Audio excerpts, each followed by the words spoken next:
Hello, Nigel with you, Nigel's Modelling Bench, and this is a review now we were going to do today, and this is one you've been asking for. I showed you it in the I think it was the end of month roundup, wasn't it, in February I think, and a few of you have said yes, you'd love to see a review of it, so here we go. Here's a review. If you've seen my little catch-up video from the, what was it, the 12th of March, you'll see I've completely lost my mojo, so I thought let's try and get back into things and get a review video done for you. So here we go. So this is the Copper State Models Caudron G.III. I hope I'm pronouncing that right. It could be Caudron, I don't know. I never did French at school, I did German. But it's a 1/32 scale, World War I, French biplane. The part number is CSM 32006. As you can see, it has a beautiful box art. And what attracted me to it is how weird it is. It's like a twin boom design. It's not very apparent when you look at it there, but you can see it here in this drawing on the side. It's like a twin boom design, so like a P38 or something. But the tails aren't attached to the end of the booms. There's sort of two tails, but they're inboard. And then you've got a single engine, which is pulling, not pushing. It's a very, very strange design. So I thought it would be interesting as a model. And also, if you do the scheme on the box, you've got all these lovely bits of blue, and you've got the obviously the French roundels and the fins and everything. It's going to be a very, very colourful model, and also it is absolutely plastered in rigging. So I have had a look at this one. I haven't had the sprues out of the bags, but I have looked in the box. So this was one of the reasons for wanting to do the review, because you guys are going to be blown away by the instructions. I am gobsmacked at how good they are. So let's have a look. So here on the side of the box you can see we've got 4 different options in the box. I'm not going to try and pronounce any of them because I'll just completely mess it up. But we've got this one here from 1916, this one from 1915. We've got one here which doesn't have a date, and here this one doesn't have a date. But you can see that this is like the box art version. You can see this one has bombs on the back, and then these have the fairing on the back. You can see that one there. It looks like this one is the box art. This one here is very similar, but it has less of the silver on it. This one has the silver, but it's the yellow has been replaced with light blue. And here we've got the like a grey colour. So interesting little set there. And then we've got the end of the box there, which is just the artwork. And then on the other side of the box, you can see here, it tells you all what's in here. Not recommended for children under 14. Do not use cement glue next to open fire or heat sources. And you can see here, unusually a kit not made in Ukraine. It's actually made in Latvia. So in Riga in Latvia. I used to work with a young lady from Riga in Latvia, and she was lovely.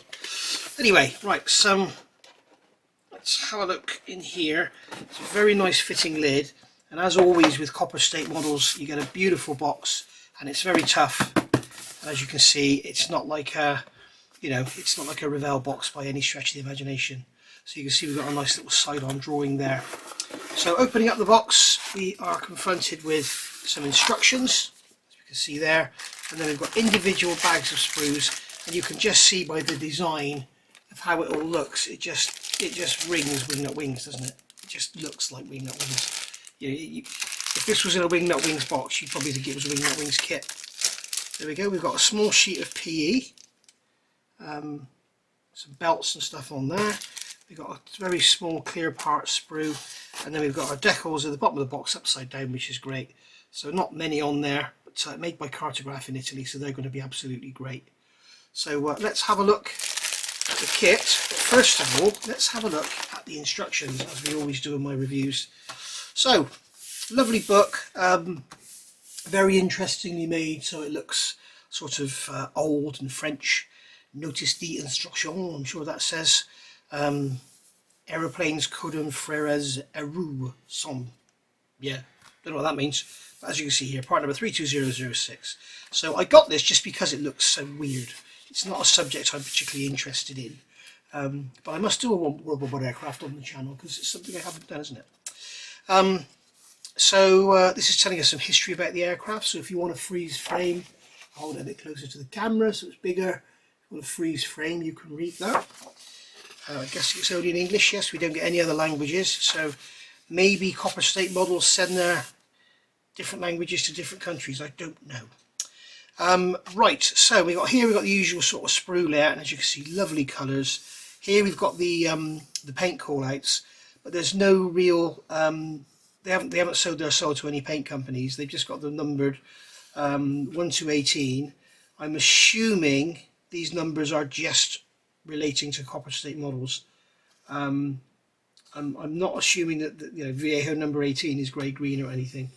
Where's black? Yeah, so no. Viejo Model Air black is 71057. I don't know of any manufacturer whose black is number 5. So I should imagine this is just their own numbers. Okay, but they've also got the where they do give you a colour call out. As you can see, like here, they match the colour to the actual colour that it is. So 9 is brass, so you can see there they've got like a yellow on the 9. So that's really cool. So you start off, and this is where this model is absolutely amazing for those of you that really want to build a World War I aircraft but are scared of rigging. This is like a piece by piece guide. Okay, it's absolutely brilliant. You start off with this plastic part, and the first thing you're going to do in this build is drill some holes in the control column for the cables. Okay, now it's not telling you how big they are, but you're using 0.15 wire. They tell you to use wire, you could use easy line, whatever. So I would say draw those sort of 0.3, 0.4, so you get plenty of glue around them to hold them in nice and solid. Okay, and then we've got here on this bar here, you've got to do some holes as well by the look of it, but I won't jump steps. So we're going to add our control columns to the control cables to the control column. As I say, you might want to use 0.15 fishing line. I just got some of this stuff, which is particularly nice, Maxima Chameleon, and that's as you can see there, it's 0.12 in diameter, so it's very, very fine, but it's also very, very nice. You might decide you want to use easy line. The only trouble, easy line, it's not round, it's flat in section, so it's not strictly correct, but hey, you know, I've also got all the Infinity stuff as well here that Ed sent me for Premium Hobbies, so there's lots of bits and pieces you can use. The one thing I did notice when I browsed these instructions, first of all, they don't tell you how long these have got to be, so it's something you're going to have to go through the instructions, see where they all go to, and then sort of guesstimate how long. Otherwise you're going to be wasting loads of your rigging and stuff. So adding those cables, and then we're going to install the control column into the fuselage floor. So you can see here we've got the, much like Airfix do with their red, you know, the red part is what you've just worked on. Here, this is the blue part that we've just worked on. So we're putting that through the floor. And this is the bit underneath the bottom, so that's the bottom of the floor, that's upside down. Then we're going to add some more control cables to this rudder bar here. They're not telling you to drill holes, I'm not sure if they're going to already be there. And then we're going to add the rudder bar into the cockpit floor. So as you can see, this is very, very simple, step by step. Okay, then we're going to add the cockpit wall and the fuel tank. Beautiful quality instructions, really nice paper. And then coming over here, we've got the battery box. So I'm assuming we can have the battery open or closed. You can put some cables on there if you want to. And then here we have the transmitter. So assembling the transmitter. So that part's going to go into there. And then we've got a clear door going over the top, which is very nice. Here we've got the possible layout of the radio equipment in the cockpit. I did notice there are 2 different layouts you can have. So, you know, make sure you choose which one you're going to have. There's the 2 layouts there. You can see here, one is on the side there. And on this one, yeah, it doesn't have that on the outside. So it doesn't have that cable going around there. That cable just goes down and there's nothing out here at all. So there you are, you can see the difference there. Okay, so choose which one you want to do. And then they've got a painting guide here for the radio and the radio equipment and the battery and everything. Really nice. You might want to add some cables to that battery. And here they've even given you the wiring diagram so you can see which one you want to use. Very, very nice indeed. Coming over the page, they're telling us to drill some holes here in the seat that they haven't been able to mould in. They've probably moulded a dimple in there. We'll have a look in a minute. And then you're going to add the seat back there, drill the holes, and then we're going to add the photo etch seat belts. And then we've got a painting guide for the seat. And then we've got adding the seat into the cockpit. And then we're everything here, all the painting guide and everything for that. So you got a choice of there of having that was steel, or I can't remember what one was. What was number 1? Number 1 was medium blue. So steel or medium blue you can have down there. Not telling you which is which is unfortunate, but hey ho. But you can see very, very wingnut wings escort this. Then we're going to rig the inside of the cockpit, the stiffening wires that hold the cockpit together.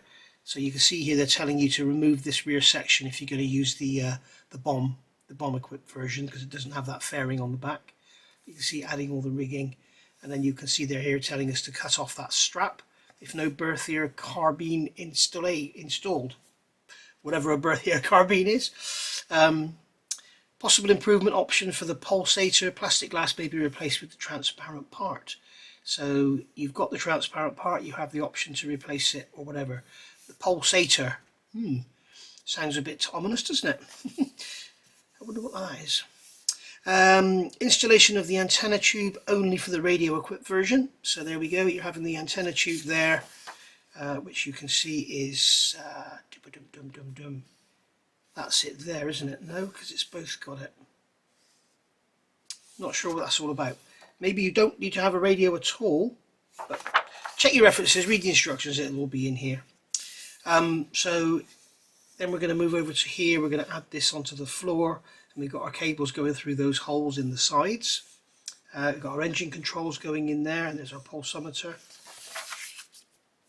And then we've got belts here going into the cushion on the bottom of the seat, adding that in, and then we're going to add the other side of the fuselage on there, and then we've got this rear seat going in there. Installing the pilot seat, so the pilot sits at the back and the gunner sits at the front, I guess. I see, okay. Painting guide for the internal details. We've got another painting guide here, which is really, really cool. And then we're going to add this engine plate, so that's a forward firewall there. We're going to cut some plastic away if we're having radio equipment. And then we're going to fit the one of two locations, that radio there, part of the radio there. You've got the exhaust by the look of it coming out the side here. Bottom of the fuselage, remove the rear bottom fuselage cover for bomb equipped versions only. And you can see we've got all our control cables coming out here. So again, I say we need to be checking how long they are. We've got, so it's giving you the size here, 0.9mm hole. We're going to drill that into the wing only for the antenna equipped version, or radio equipped version. And then the B1 lower wing is going on. We're going to fit the cabane struts onto here, and you can see control cables here coming out into the wing. So everything now, they're telling you exactly where everything goes. So install part B16, cabane strut for radio equipped version, markings, illustration 2 and 5. So you've got 5, not 4. I thought we only had 4 versions in the kit. So that's what we're going to use there in place of that one. Okay. And then here we've got more rigging. You can see they're giving us exactly where the rigging goes. They're telling us to use 0.1 wire. And I'm not sure if you do it all at this stage, but they're showing you with the model broken down to make it a lot clearer to see. You can see here we've got some gauges going in. We've got some decals to go on there, which is nice. Put some gloss varnish on there afterwards. We've got the windscreen going in here, a little clear windscreen. And then we've got a fuel tank cap and an oil tank cap going on there. And then we've got a gun going on the side. So that's what a Berthier carbine is. It's the gun. Okay, so you're going to remove that strap if you're not having the gun. But of course you're going to have the gun, aren't you? And then we're going to add some more wing struts. So this is the port side. And then we've got some rigging going in. Now, when I looked at this, I thought this looks a little bit dubious because you don't know how far apart these struts need to be at the top. So if you go adding your rigging now, you might end up with it over tight or having it baggy when you come to build the model. So I think they're just showing you installing the brace wires here now, but I think really you need to have the upper wing dry fitted or something before you do it. And then here we're adding the struts on the starboard side, and then we've got the rigging in there again. We've got some more rigging here. Okay, more rigging going in here. You can see more bracing wires. Absolutely awesome the way they're telling you all this.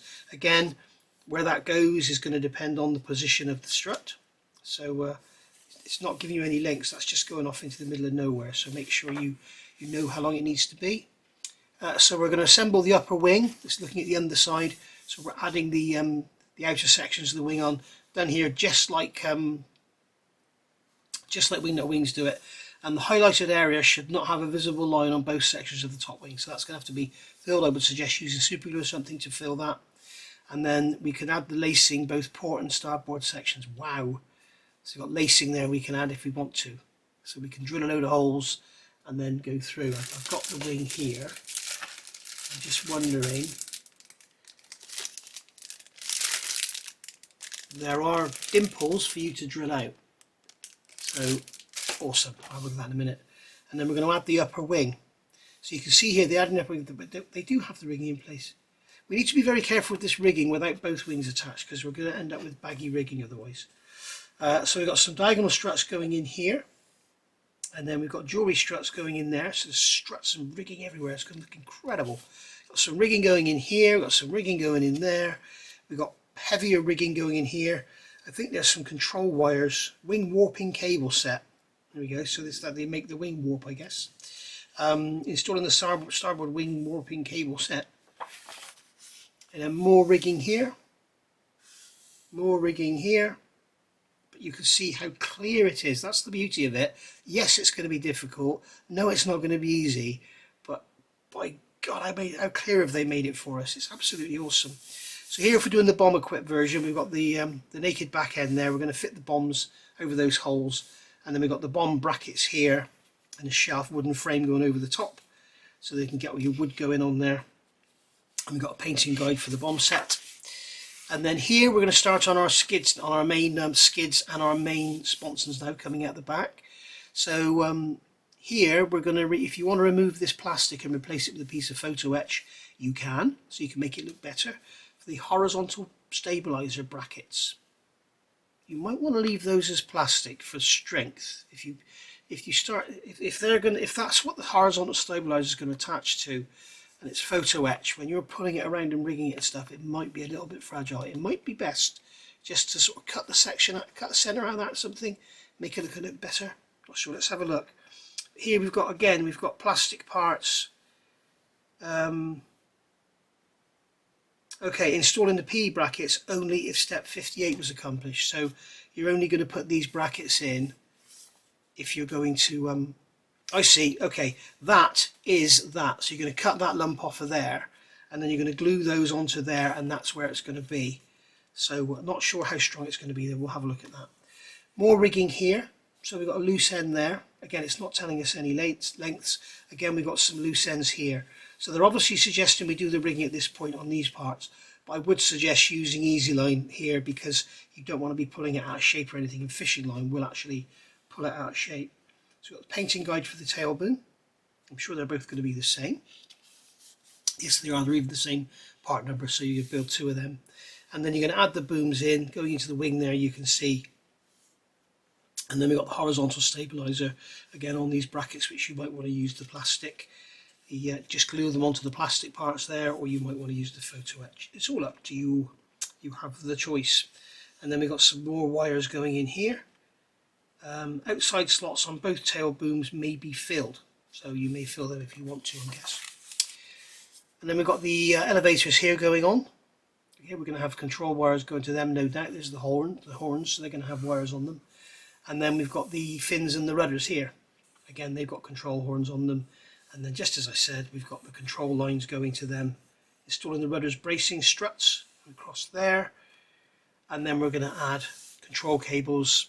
Other ends were added to the rudder bar and control column, ends to the control horns. So again, study that carefully. More rigging here, study that carefully, but they've just made it all so very, very clear. It's really, really nice. And they've also, I think they've left stuff out, so it makes it clearer. You haven't just got a massive rigging in there. They've left some out so you can see what you're doing. Again, rigging there all across the tail. You can see absolutely incredible. We've got some more rigging in here. I've got a feeling, this is named Flying Circus. I'll find the video and I'll put a link below. I've got a feeling there is a build of this on YouTube you can go and have a look at. And he's a real good modeler too.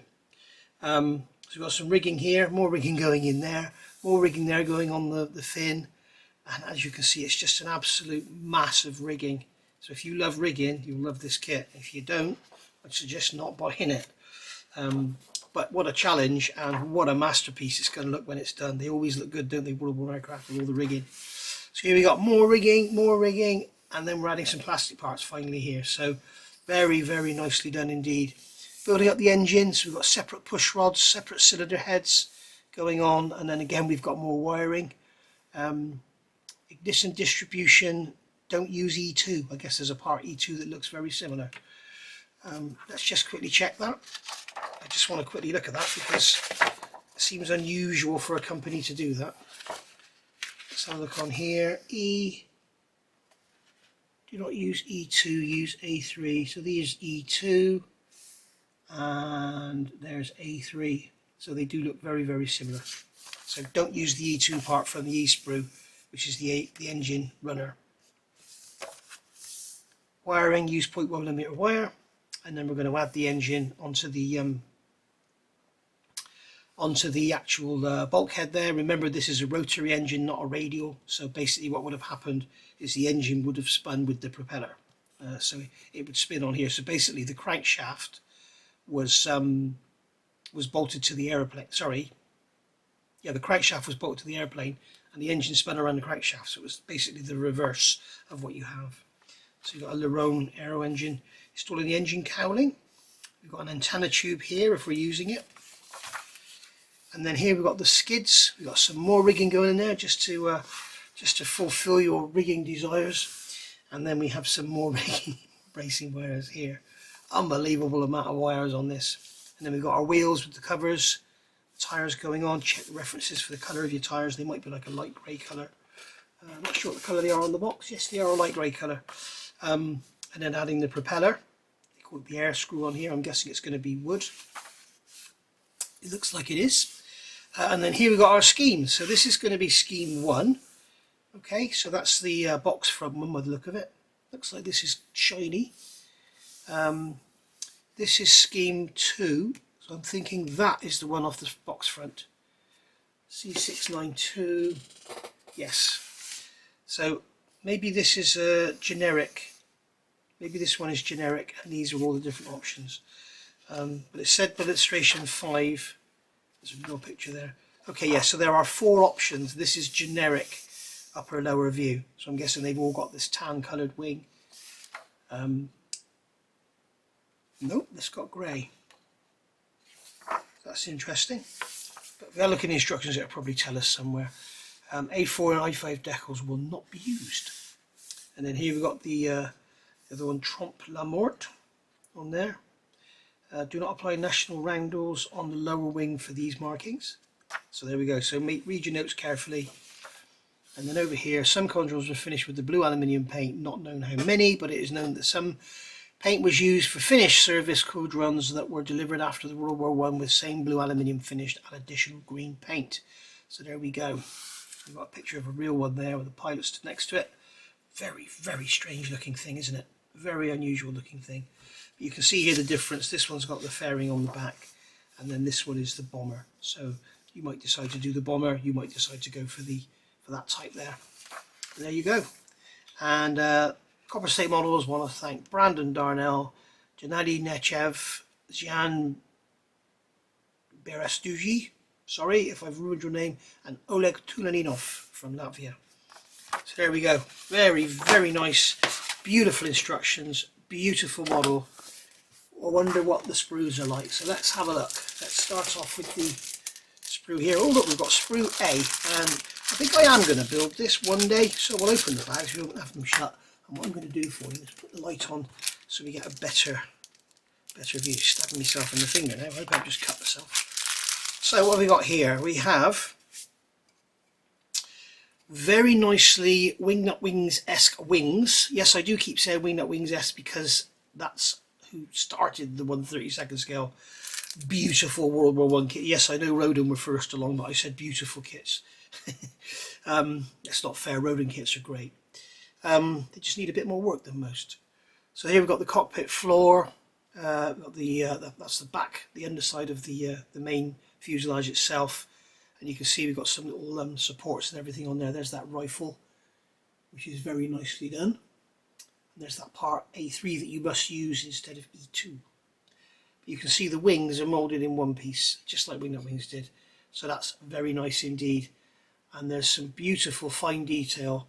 And also you can see that where the struts go, we've got indentations in the fabric, which is really nice. And we've got, like, you can see creases in the fabric there where it's been pinched down or bonded down or whatever. Very, very nice indeed. Some lovely bolt detail as well for the tops of the struts. This is that upper wing, and as I said here, where you can put the stitching, where you can lace it together, you've got the holes there ready to drill out. So very nice indeed. That'll be a good time to use the brand new Anise 0.2mm drills. They're amazing. So there we are. So that's sprue A. Very nice indeed. And then this one is, hey, sprue B. We're getting it in the right order.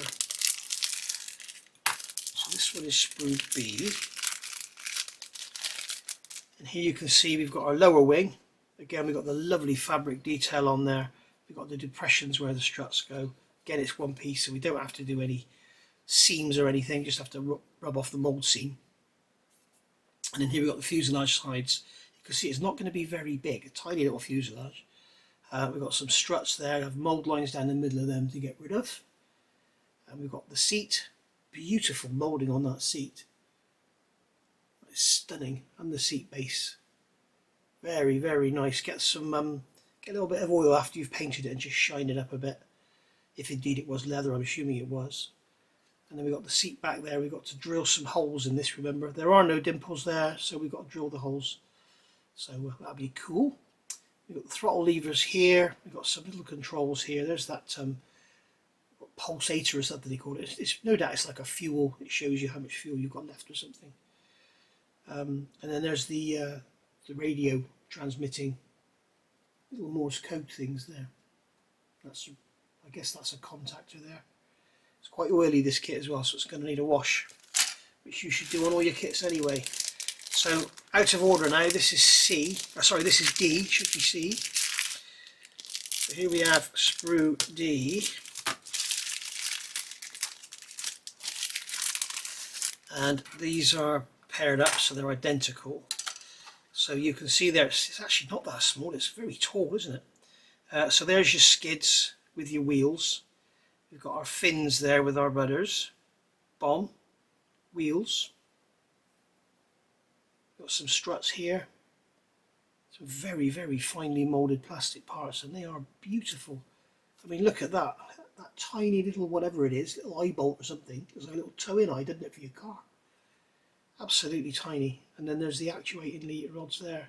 Actuators for the rudder. Beautiful.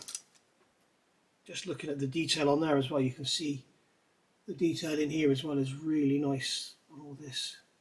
That rivet detail, it's all raised, or screws, whatever it was. And then we have, this will probably be sprue C. Yes, it is. So this is our outer wings, outer upper wings, should I say. It's got the outer upper wings. Again, we've got the holes in there that we can drill through if you want to lace them. Nice big propeller. Again, no sink marks anywhere. There's also no daft ejector pin marks either, if you notice. Elevators there. Again, we've got the raised detail on them. That's the horizontal stabilizer there, or the tail plane. You can see where the elevators are going to go. The fins, sorry. We've got our battery there, battery box cover. There's your transmitter. So that's going to be all painted up with detail put in there, and then you put a clear cover over the top. That's the fairing over the top in front of the pilot. Very nice bulkhead there. There's the firewall. That's what the engine's going to glue onto. And then we've got the engine cover there. Again, lovely detail on the inside of there as well, you can see. These wings are beautiful. They are a work of art. They really are nice. That's what they tell you to do, is glue that together and then get rid of that seam. That's probably the first job you want to do on the model, is glue your upper wings together and then let all the shrinkage and everything happen so you don't find it all shrinks back.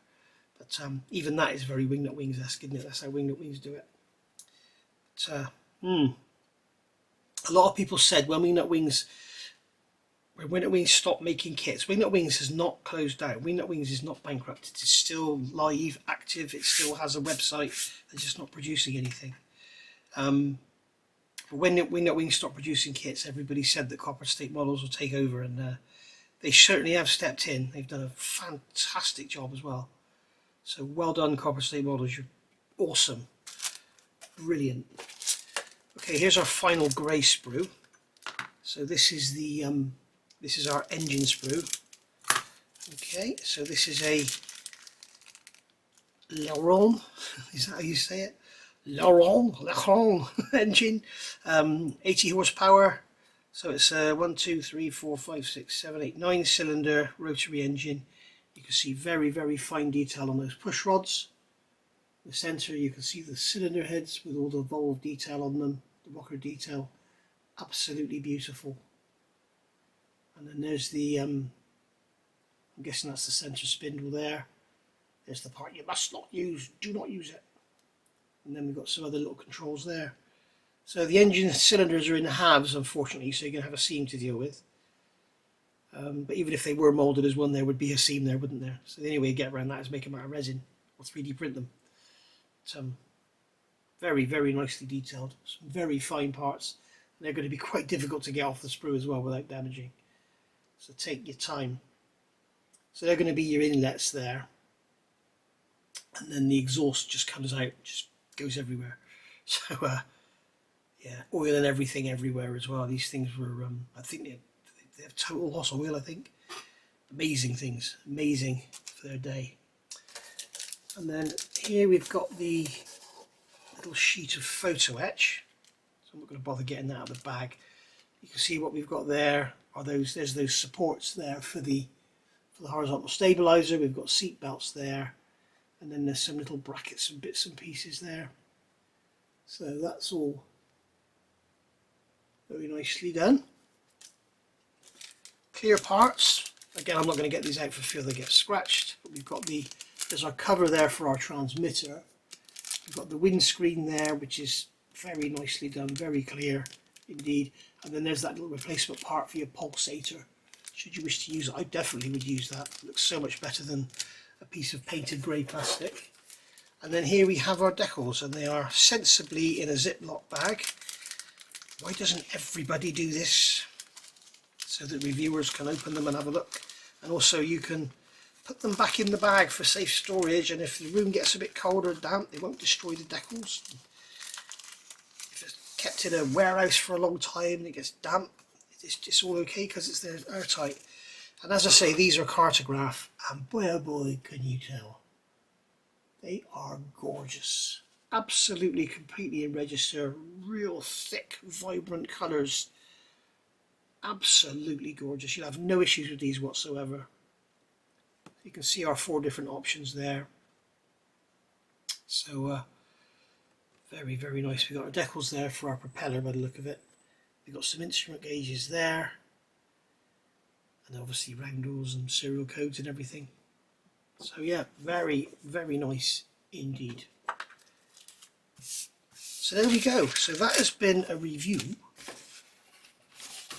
of the beautiful Copper State Models Caudron G.III, part number 32006. I got this one from Hannant's. I think it was about £50 from memory, but I just saw it, fell in love with it, stuck it on a pre-order, and it arrived a couple of weeks ago. So there we go, guys. I hope you enjoyed that. Please go back and look again at the instructions if you so wish, because they really are a work of art. I know some people say, oh, why do you make such a fuss of instructions? Because basically they can make or break a kit. You know, I'd rather have a little bit of flash and some seam lines to deal with and good instructions than really, really bad instructions with loads of wrongly numbered parts, missing parts, no colour call-outs, you know, no options. You know what I'm talking about. So there we go. Thank you for watching. I will see you soon, and stay happy, stay safe, keep modelling, and I will see you soon. Bye for now.